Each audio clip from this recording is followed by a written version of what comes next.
Okay. So our topic today has suddenly left my mind. It was there, and Nora's walked away. I have no idea what our topic.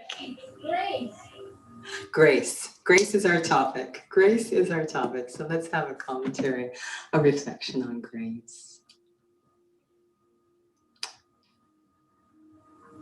With one thought,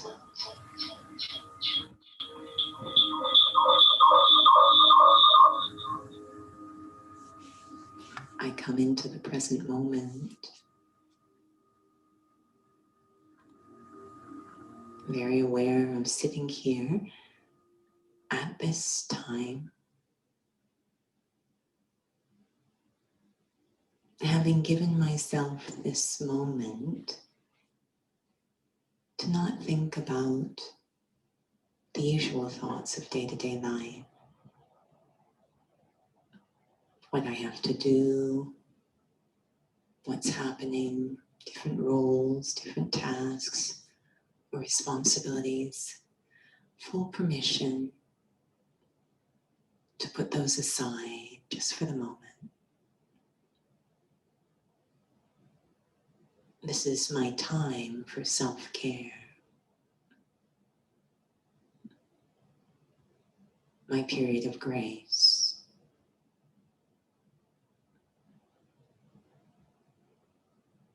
Where the weight of day-to-day is lifted, and I feel myself almost ascending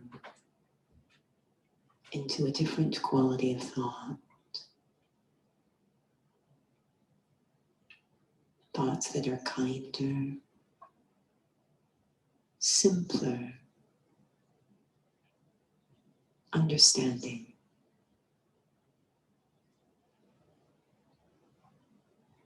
The heaviness is lifted, and there's a dignity in my thoughts.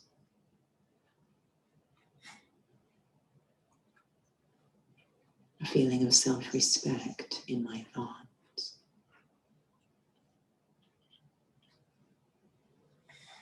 I am not here to judge myself, criticize, or even see myself in an ordinary way.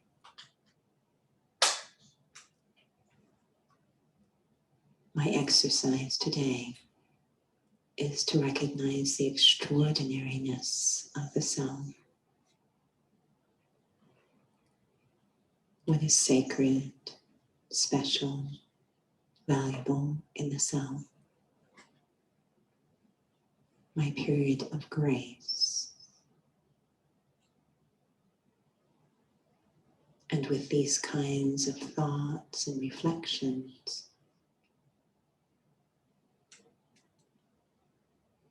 perhaps introducing more grace into my day-to-day life.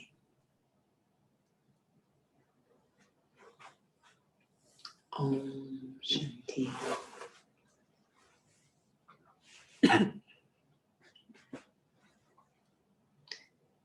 So warm welcome again. And our topic, which I was reminded of, is grace. I've always really enjoyed this word a lot. And what does it have to do? How does it show up in physical fitness? And what does it have to do with inner or spiritual, non-physical fitness, well-being? So as usual, we're going to throw it out to you two wise ones with us right now. And if you're listening to recording, certainly to reflect on this yourself. When you hear the word grace, what kinds of thoughts or feelings come up, especially relative to spiritual or to well-being? What does grace have to do with that? Any thoughts to share?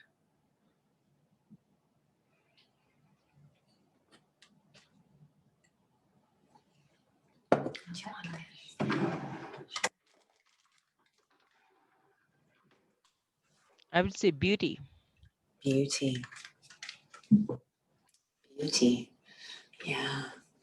Maybe that's one of the reasons I like grace so much, is it is connected to beauty. I always think of a swan, the grace of the swan. And of course, very beautiful to see.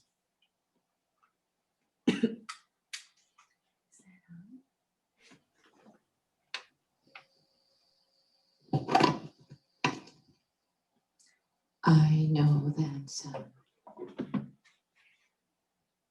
maybe it's a bit of, I would say it's cheating, because we've talked about this, but it's sort of a long answer to a short answer. There's definitely the beauty that when I was at a Nutcracker ballet, I got to sit, well, there's the whole other seats, I had to sit at the front, like at the very, very front. Were you on the stage? Were you in the performance? And you could feel the power that was required to have that kind of beauty. So I guess why I share that is because there is, one takes for granted a lot of the inner stuff, whether it's physical or not, the invisible stuff that allows for something that is seen on the visible. And so sometimes when I think of that word, I think of that two sides of the same coin, but one side is very much hidden and not known, I suppose. Long answer to something that seems to be just about all you can see. Nice. Yes, and that's definitely the case with the swan as well. Very beautiful above the surface. Just looks like it's floating. If we could take a camera under, we'd see madness, right? We'd see all that work, and yet it's floating. So very much so. And yes, that is the general gist of the sharing, is that what creates that grace. It's a very strong principle in fitness. We have certain sports we call aesthetic sports. Just gonna, for now, aesthetic sports. So I was actually thinking of the synchronized swimmer, since we were sharing about the swan, but synchronized swimming is one, gymnastics, especially rhythmic gymnastics, ballet, which some don't even consider a sport, is actually one. It's so aesthetic, some dismiss it. There was a wonderful story that a young dancer had shared. She was in dance school, and her brother, who's gifted in sports, was in hockey school, and they were at the same school. And her brother was given grace, was given permission. The hockey players were given permission to not have to attend regular phys ed classes because their sports training was so demanding.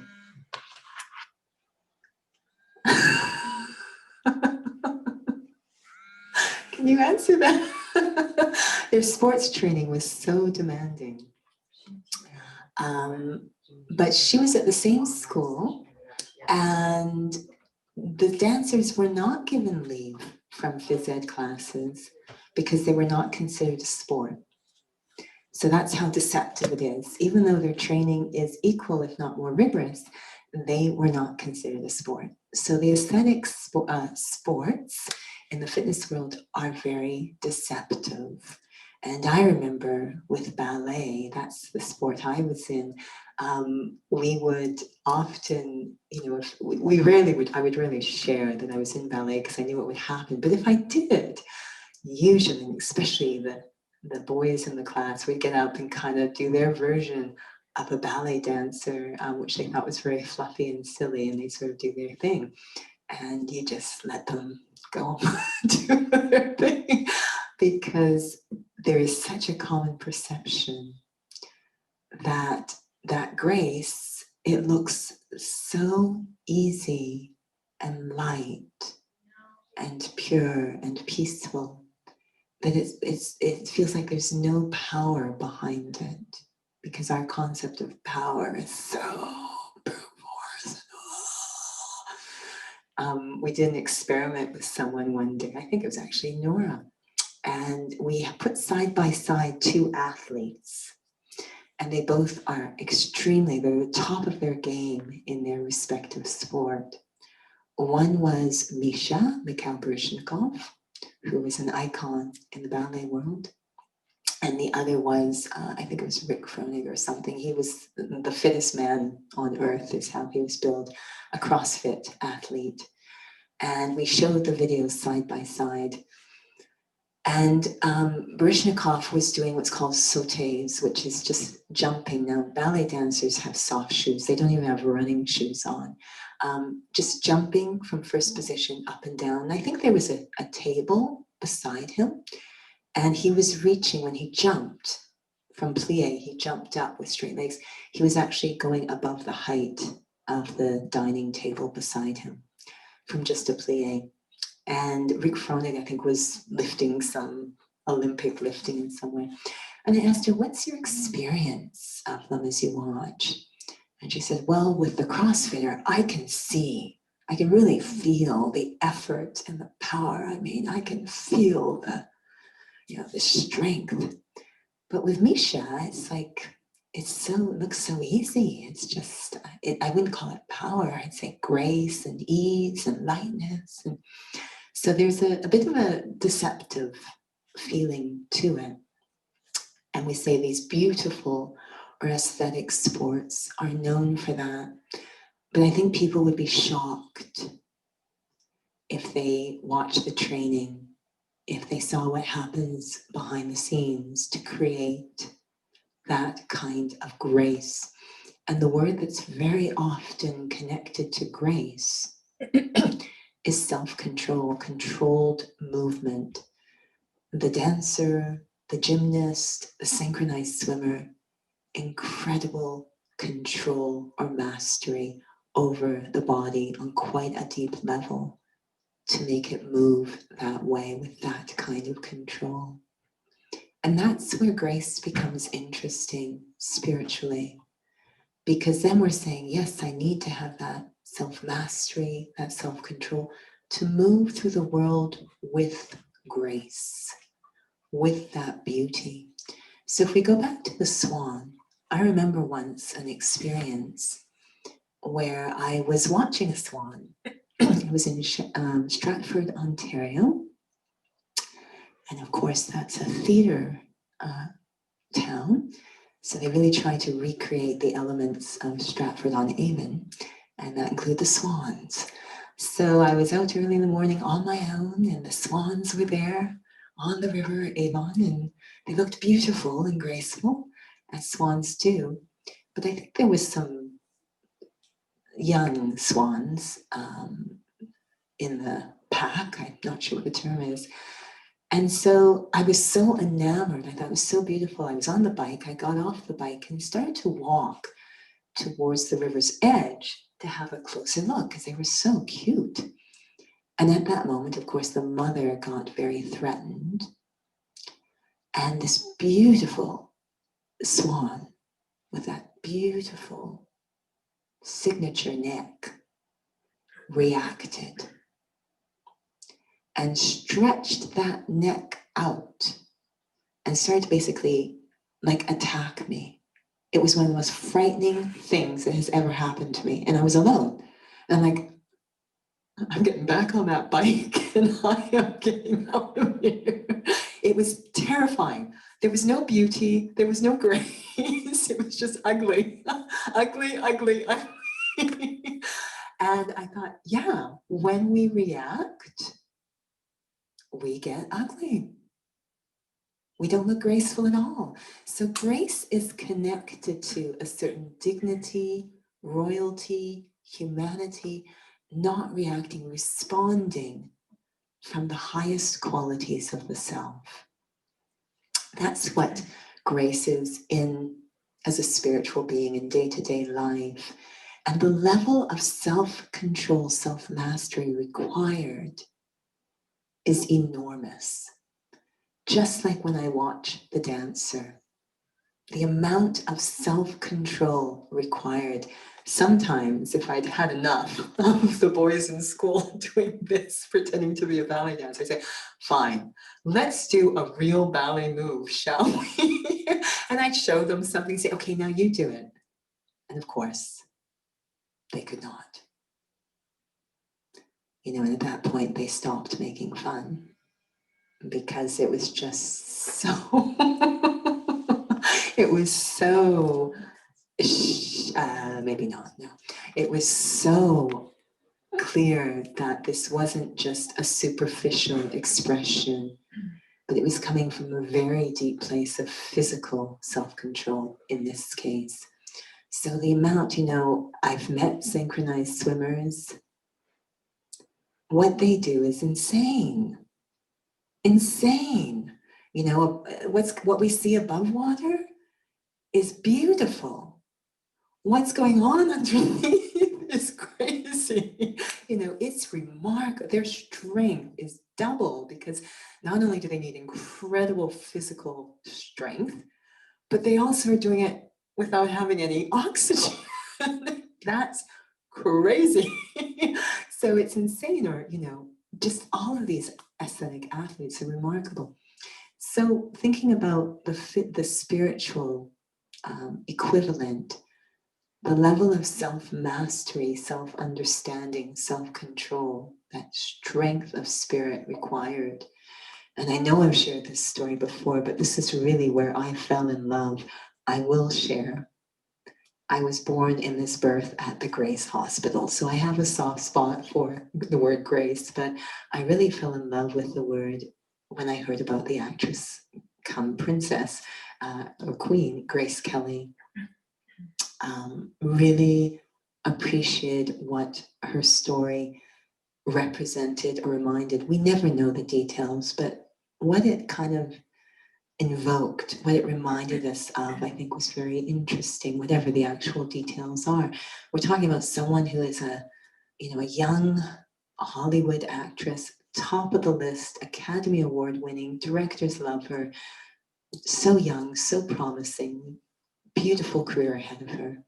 And of course then Prince Rainier wants to marry her, and she's going to have to be faced with a very big choice.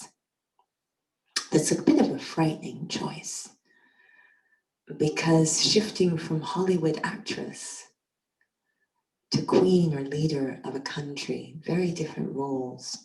She is trained and equipped to be a Hollywood actress. She has no idea of how to be a leader in a French-speaking country that's under distress, being threatened of being crushed by France. It's a crazy leap that would terrify any of us. And there comes a moment in her life where she is told point blank, you must choose. You are either Princess of Monaco or you are a Hollywood actress. And the comfort zone.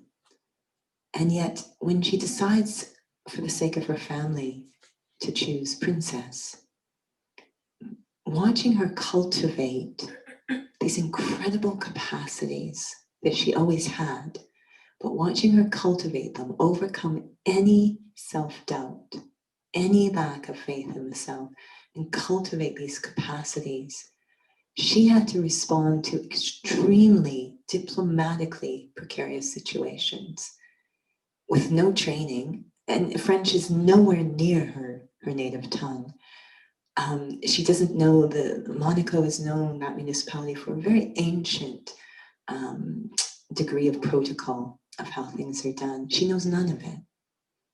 But the moment that she has that sense of commitment and trust in the self, the rigorous training she goes through, the self-control she exhibits, is absolutely inspiring. And of course, she became known not as a Hollywood actress alone, and not even as the Princess of Monaco alone, but as a humanitarian.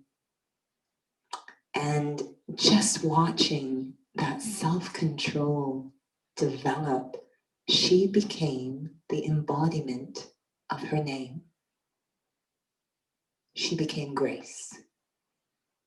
She responded to absolutely intense situations with the depth of humanity.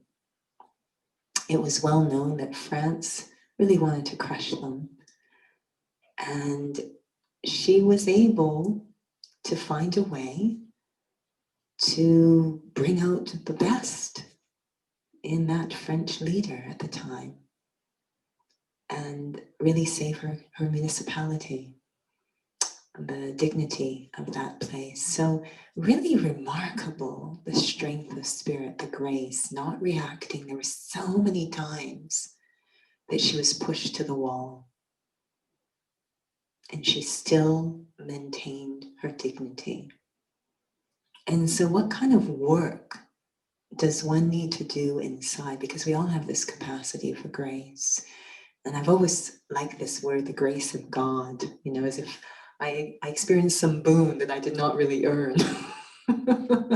But not for the grace of God, we all would have been dead by now. You know, this boon, this, you know, that God just took pity on us or mercy on us or something.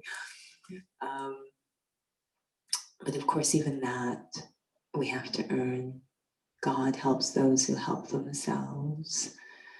So how to access, how to train spiritually to emerge that level of dignity, royalty, grace, so that I am not reacting, which means I'm perpetuating really difficult situations, but I'm learning to respond. And I know in the organization that we are engaged in, the Brahma Kumaris, there are so many stories of spirituality at work. And when spirituality is at work, the reason we call it Raj Yoga, the royal yoga, is when spirituality is actually working and that strength of spirit is activated, it appears very royal, very graceful. There are so many examples, especially at the beginning of the organization, because that was the establishment of something new. And whenever you establish something new, there's incredible resistance from the old. And the old really seems right. You know, it's the way we've always done it, and the new just looks crazy.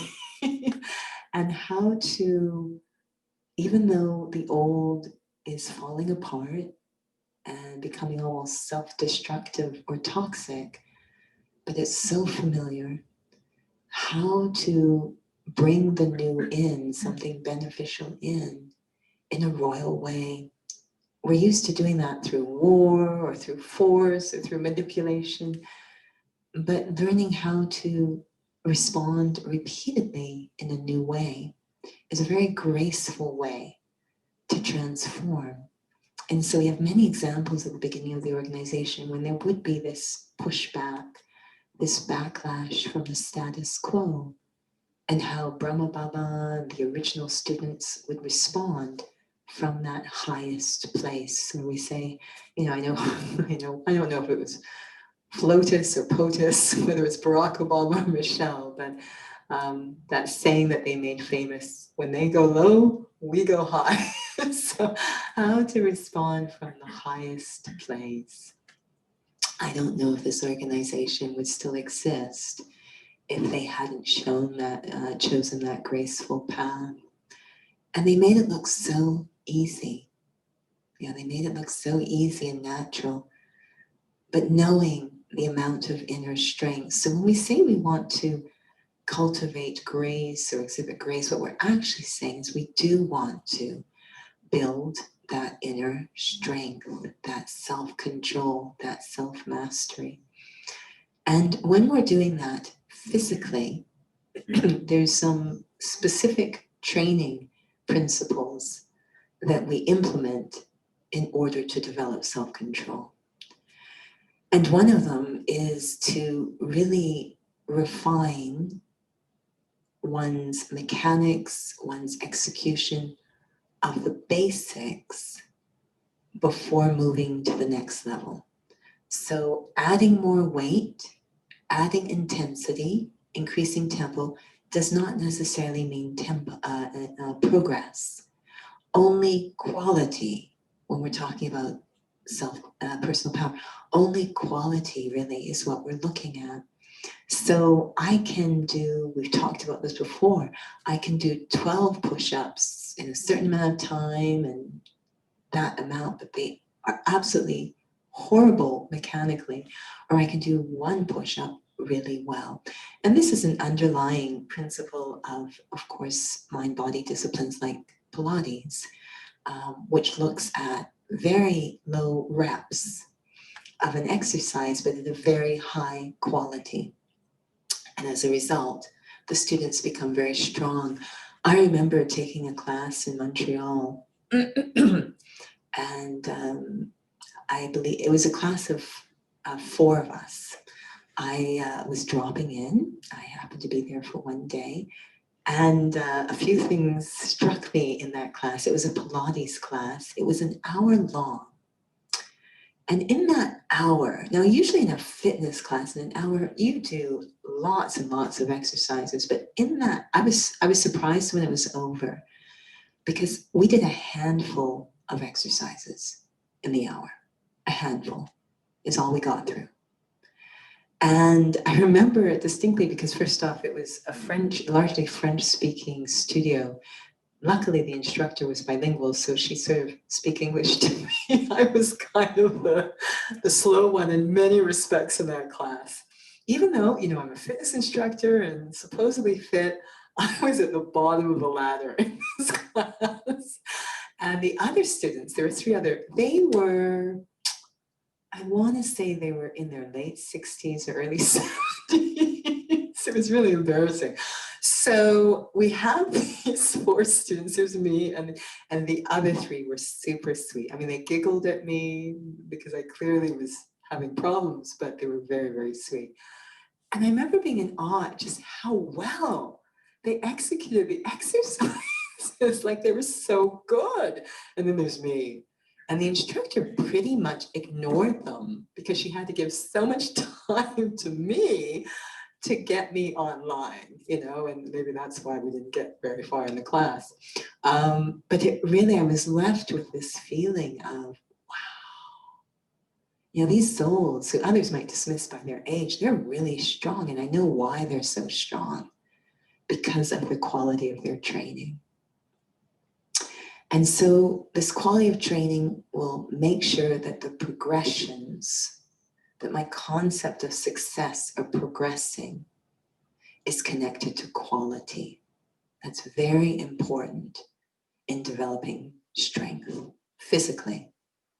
And the other thing we like to work with a lot is tempo, which isn't to say that executing exercises quickly doesn't have a purpose, but often we ignore slowing things down. It takes remarkable control to execute a movement in a slow, controlled manner, taking all momentum out.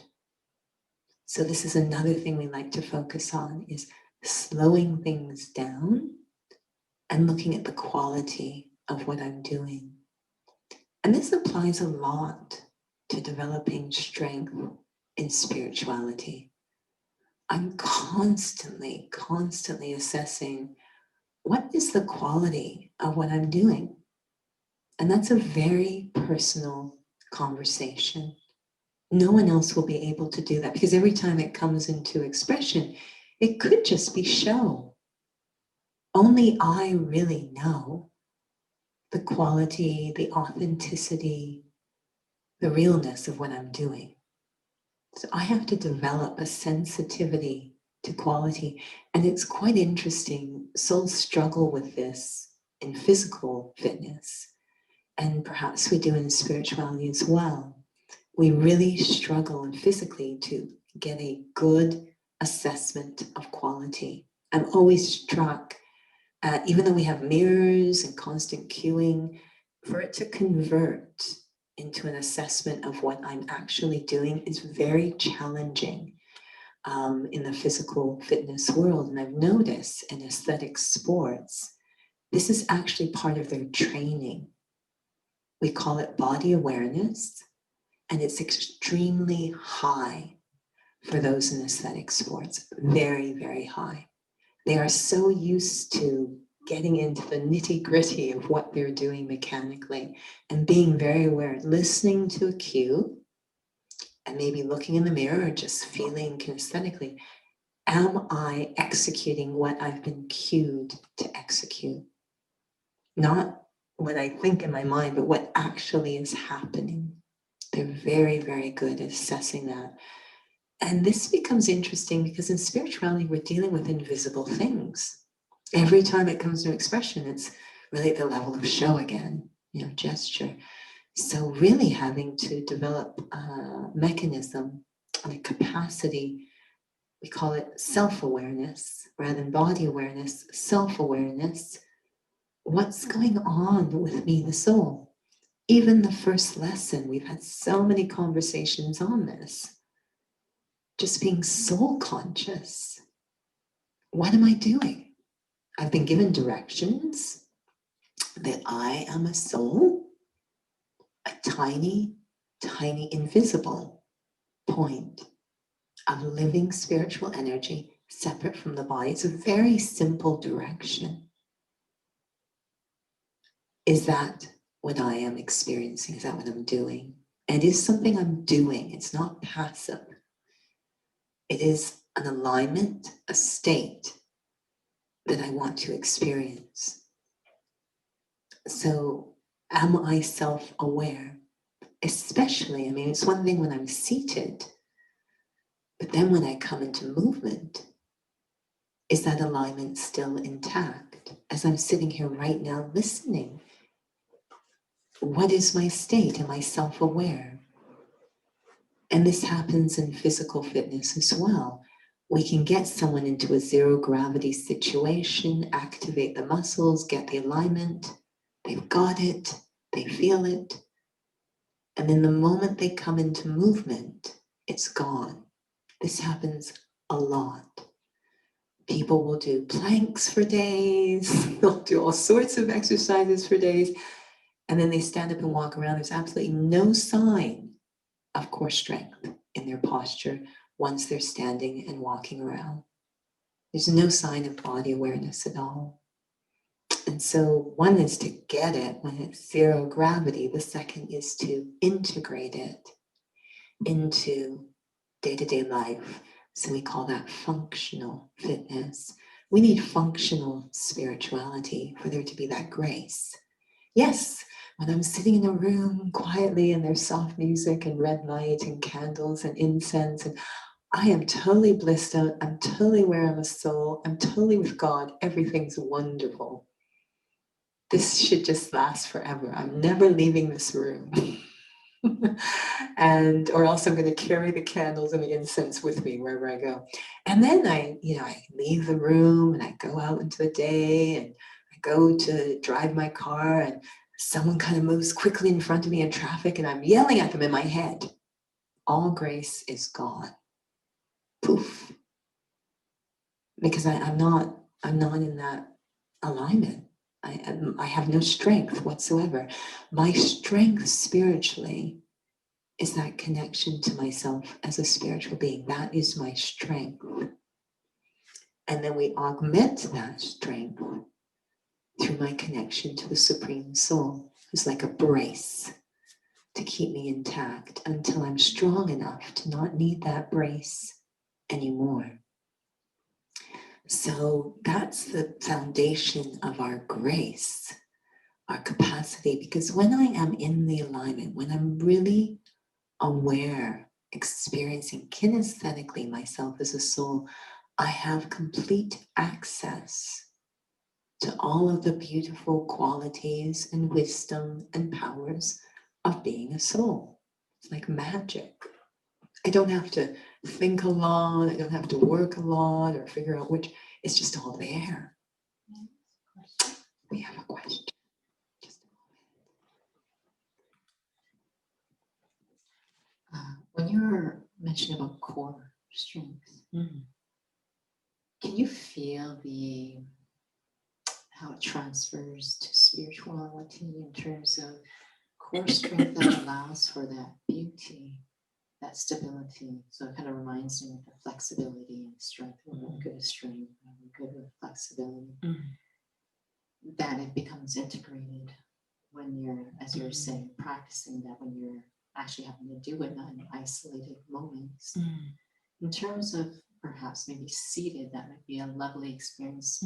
Is there possibly maybe not the right alignment still? Because it would have to be a certain alignment that allows that balance again, so that when you're actually, you know, in a real life situation, so to speak, that both are there. Because we tend to seem to, when those situations, we tend to revert to our habits, whatever they are. I think something that's really important when seated that will help us check the authenticity of what's going on. Is it really happening? At least that. I mean, I can say it is really happening, and now I have to make a conscious effort to integrate. But even when seated, I might think it's really happening, and it's not. And so one thing that's very helpful, we often say, make sure that you're doing your meditations in the same space. You have a meditation room or a space or a closet or 3 square feet of land, because you're building up the vibration, and that is very important. So what I'm going to say next is not negating the importance of that, but I do have to check, am I becoming dependent on any facilities to have an experience? Because sometimes it's like, oh, I really like that song. I have such a good experience when I hear that song. Or I really prefer the red light on, or I want no music, or I want music, or I want that person to be doing a commentary, or I want that picture in front of me.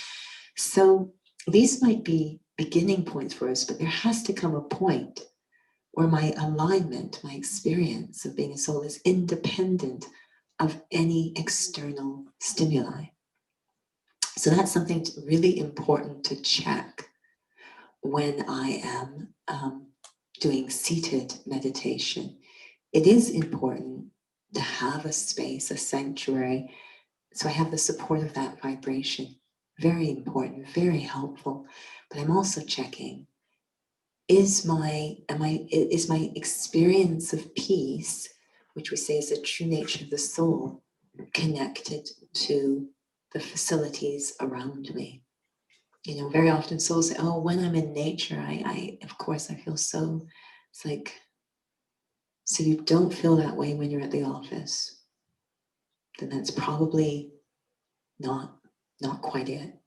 And I've always appreciated, yes, it is an experience of peace, but a very unique experience of peace, because I can hear a song and feel peaceful.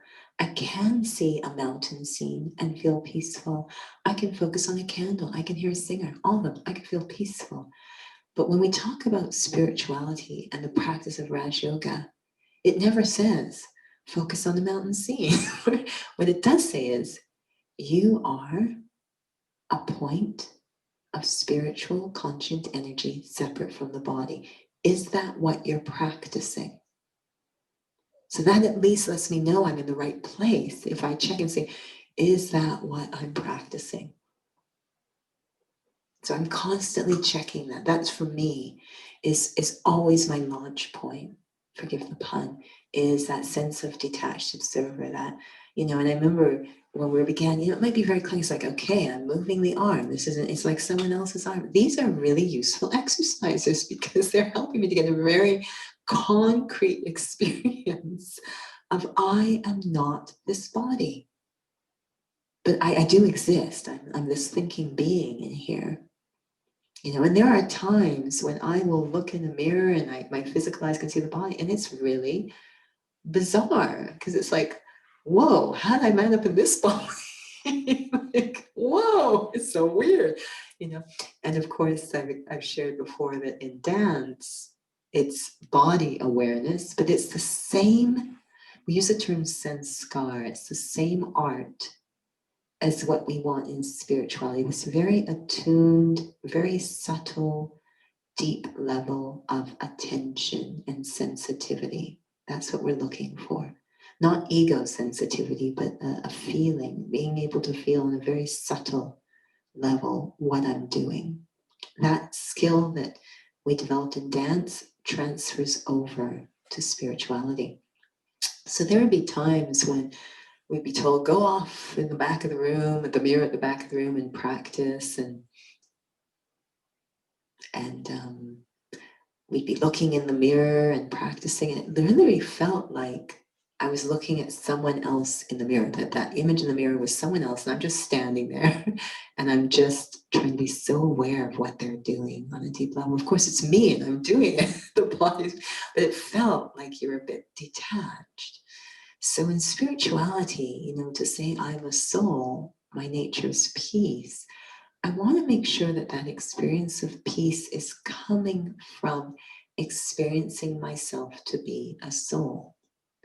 So when we use the same space, I want a soul conscious vibration to be created in that space, so that every time I sit in it, that space supports me in experiencing myself to be a soul.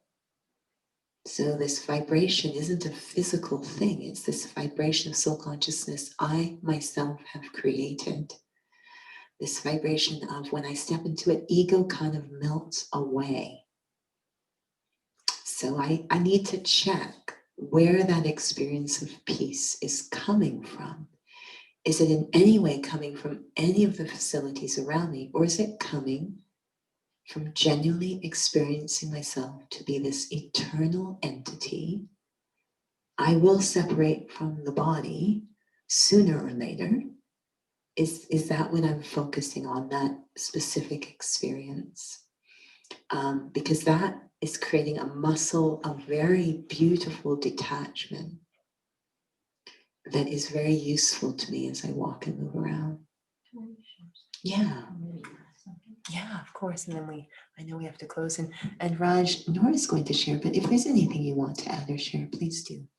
Just when you were saying beautiful detachment, I just feel, and that's I guess what I'm gauging myself, is that experience of being a soul has to be so valuable, but it also has to be very free. Like it has to have both pieces. That again, it has to not be something segmented. It has to be real. It has to be from the core in that sense, where you feel your own sense of self-value. Because when I was feeling that we can sort of go off into our own habits, we either go and detach. There's no sense of self, and you can't really override anything if you don't have your value. Or we kind of go love, try to be nice, but you're affected because you're not really free either. So if it's not a real thing, like you were saying, when you're sitting, to feel the quality between the mountains are lovely, I'm peaceful now, versus this is the real me, and I can keep that when I walk and move around, or in whatever storms or whatever can come around, buttons being pushed. Yeah. Definitely the same thing happens physically, that souls might think they're physically developing a detachment. What they're doing is they're developing a numbing. So their alignment doesn't improve. They're just not feeling the pain anymore, which is unfortunate. And that can happen spiritually too. I become numb, I check out, but I've never accessed the capacities of the soul, right? So I have nothing to integrate as I'm walking and moving around, because I didn't experience it sitting. I just numbed or checked out, or if you will, closed my third eye almost. So I really have to be very, and that's again, what's going on at the basic level. I need to progress at that very basic level, very, very basic level of have I understood soul consciousness, to say I'm a soul? Have I understood the implications, the significance, what experience that will unlock? And it's a very basic thing, but there's massive habits and resistance that won't allow us. And you see it in physical. I cannot believe how often I see this. There's a very healthy way to operate this physical body. These physical bodies at a skeletal level are an architectural wonder, and what they can do is remarkable. We are not accessing many of these capacities, because we've checked out. We don't actually know what we're doing with them. And so we're not accessing the full capacity, or we're afraid. You ask someone to do a cartwheel and they're terrified, right?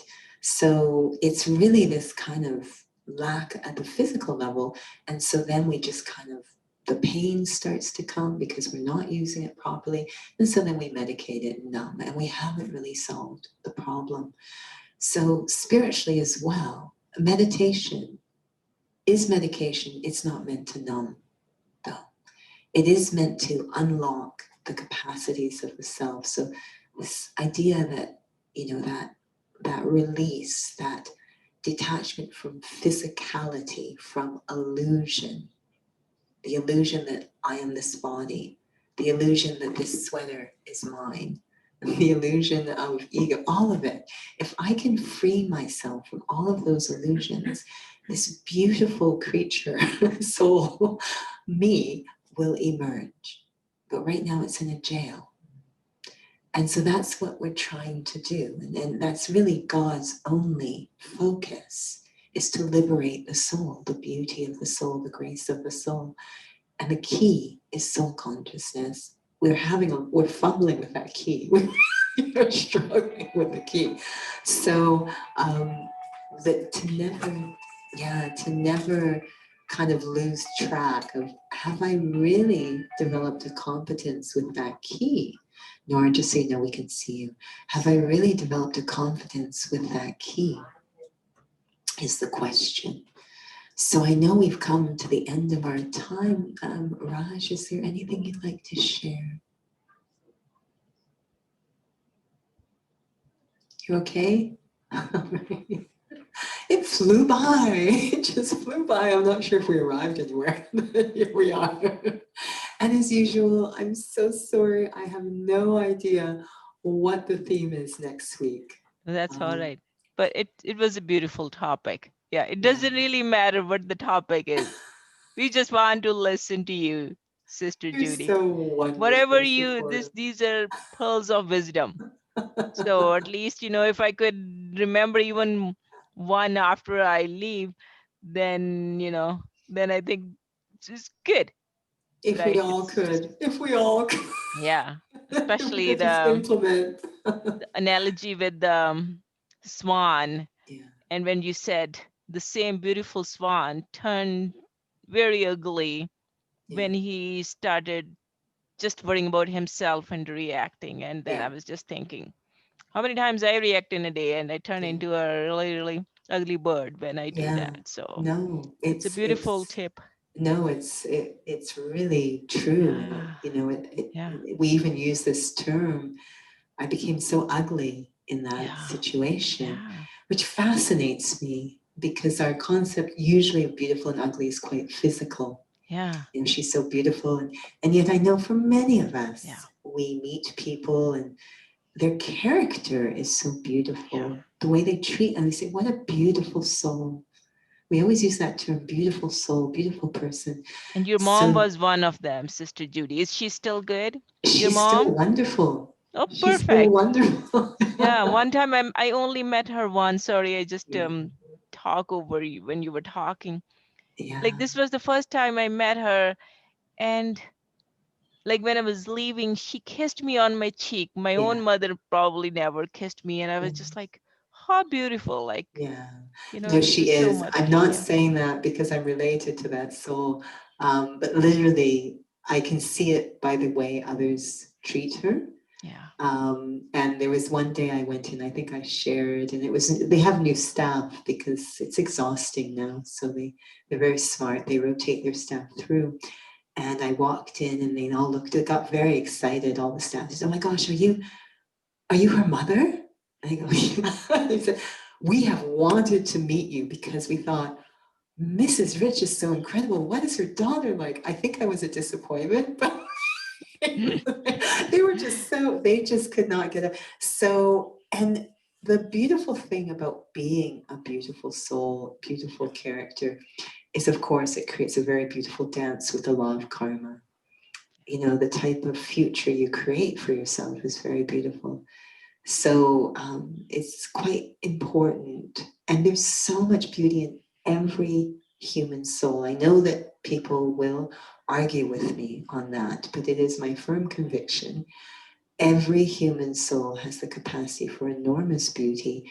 Many of us have experienced great trials in our journey through time that have really separated us from that beauty, and that's perhaps why we act in increasingly ugly ways, but that potential is still there, and that's the whole point of spirituality, is to return to that beauty, that grace, and imagine what a beautiful, graceful world it would be if we all were these swans. Swans. Anyways, we'll take a moment of reflection to conclude.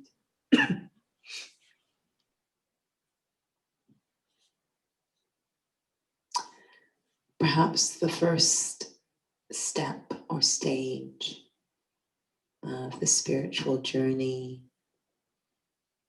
towards our original graceful self is a step of faith.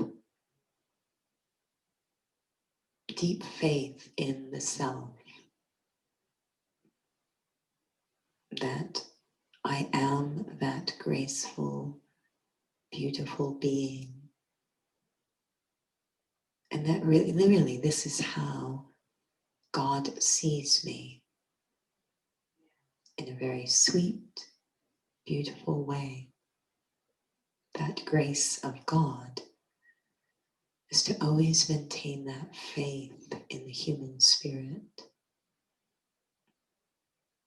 And perhaps I should have grace on myself, have that faith in myself as well, and that grace in my fellow man, to have faith in others too.